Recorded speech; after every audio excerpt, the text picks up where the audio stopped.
Hello, welcome to Flower Juice. So today is Friday and we've been doing a little series of bonus videos, and we had a request from someone asking about how to approach funeral work.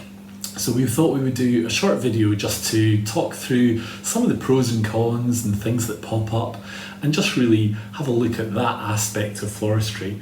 So funeral work is something that a lot of you might have to do, and even if you're just an amateur or just do flowers from home, then you probably will get people come to you and ask for the odd arrangement. So it is worth knowing how best to approach this. So first then, really, how to approach funeral work. I think the main thing that you really need to do is you need to take your time. So when people come in, they're obviously maybe emotional and they need to have a think about what they want to do. So the very first thing is do not rush, and the second thing is to listen. So I know that sounds really stupid, but they probably have gone round and round in their head what they want to say, and when they come in, just give them that chance to speak and to talk and to say what's on their mind. So that is really a very big thing, is just to listen. The next thing is, don't be scared. Sometimes you kind of think, oh, these people come in and maybe they're a bit emotional, or maybe there's a large group of them. That can be a little bit intimidating actually, especially if there's 3, 4, 5 people.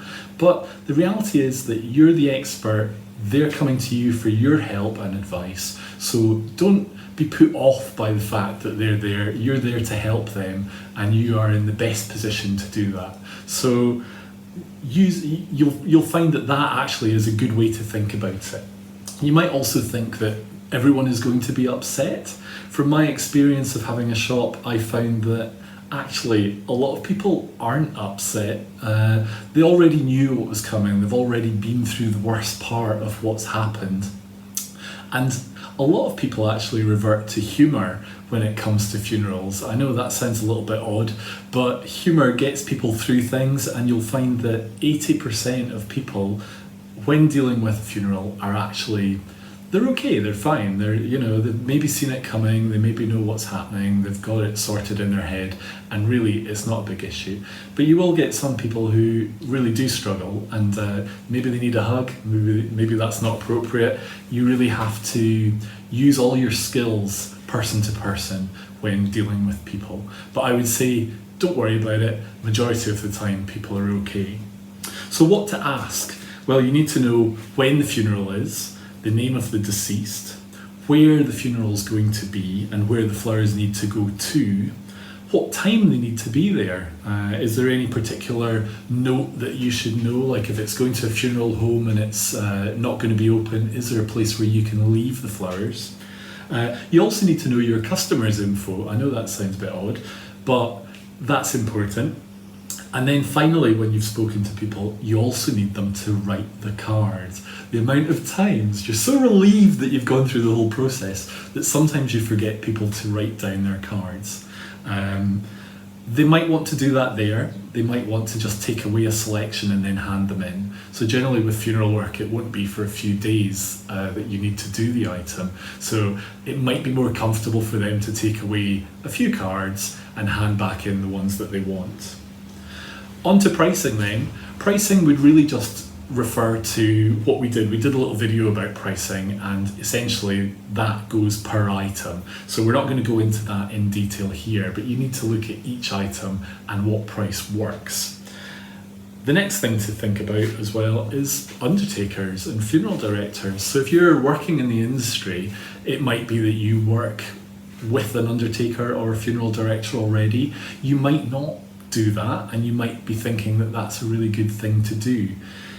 It can be, but it might not be. It depends. Essentially, you're going to enter a partnership between two businesses, and that needs to work for both of you.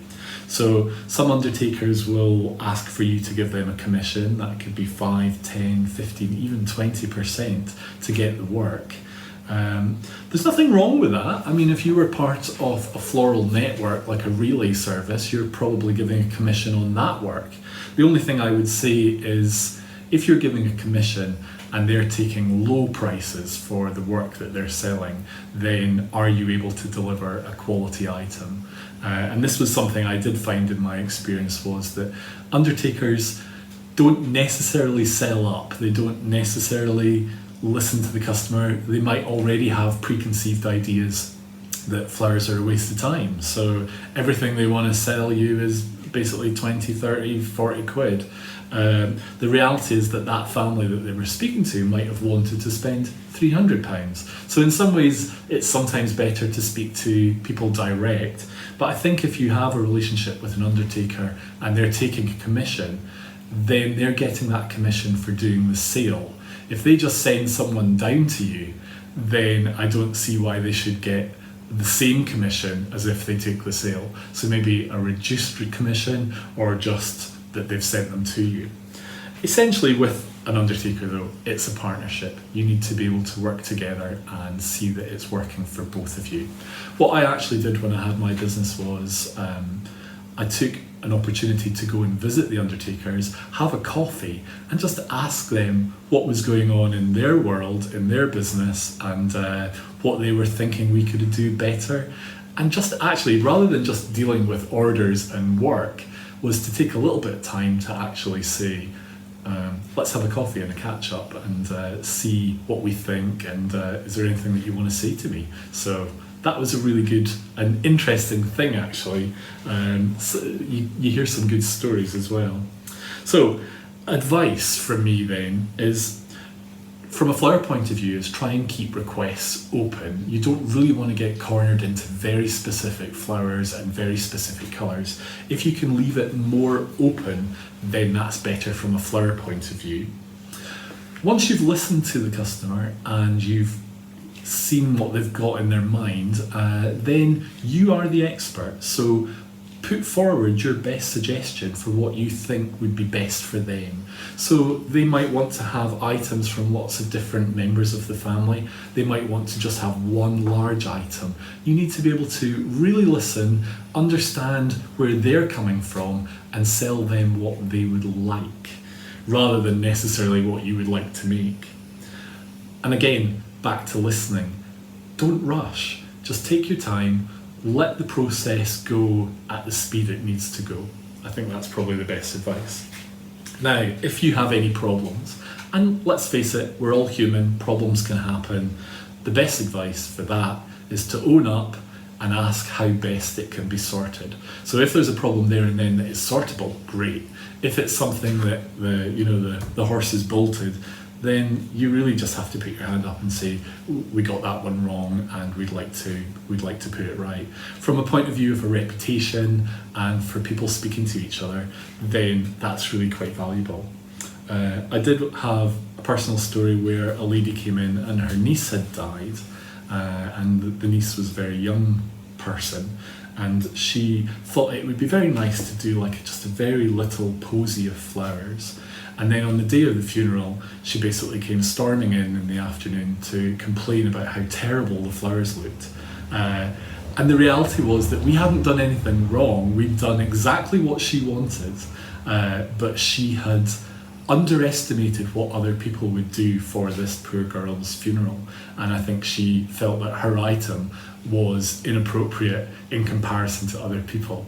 It was the item she wanted, but maybe on reflection, when she placed the order, we should have suggested that she maybe do something bigger, or not necessarily point it at her, but basically say, we think other people will probably put in a lot of items and bigger items, so you might want to keep that in mind.